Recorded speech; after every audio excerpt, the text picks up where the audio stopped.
The Fox 35 investigates tonight new concerns for users of the popular, fitness trackers. Yeah, the information stored by those devices apparently could come back to bite you. Fox 35's Stephen Hauk takes a look at how that data is being used in ways that have nothing to stay in shape. They're some of the trendiest accessories being used today. People keeping up with their physical activity by wearing fitness trackers. It tracks my steps, it tracks my calories, it tracks my sleep pattern. I love it. But have you ever thought about all the ways that information can be used? If somebody would like to use that information, they could. It wouldn't really bother me. Maybe it should, according to attorney Whitney Boan. If you're using one of these devices, everything you're doing is being monitored. Think about it. How much you're walking around, where you're going, where you've been, how much you're sleeping, what hours you're sleeping, when you're getting up, when you're moving at whatever pace you're moving. It's a lot of information to have out there. Information that seems harmless. I mean, who would want to know how long I sleep? But imagine all this information is like pieces of a big puzzle. You put it all together and it paints a much bigger picture of what you're doing, where you're going, and who you are. That information, once it exists, it's available for the bad guy, too, if they can find a way to get it. And it's not just hackers you need to be aware of.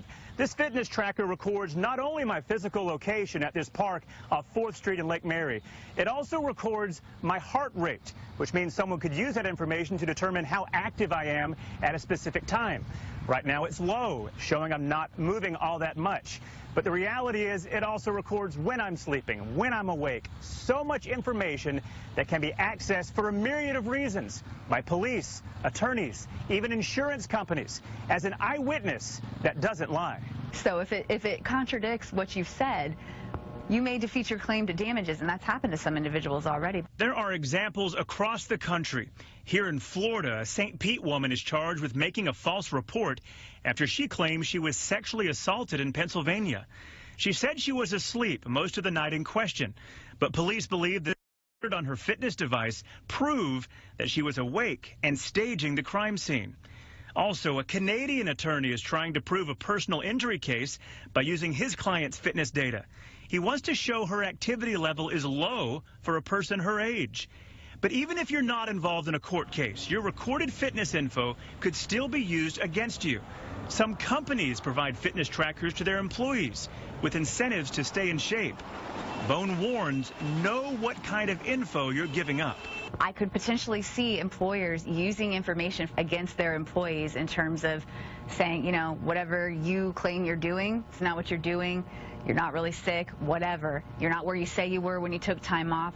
You're giving a lot of information out when you have something on your human body tracking what you're doing all the time, and you need to be careful about that.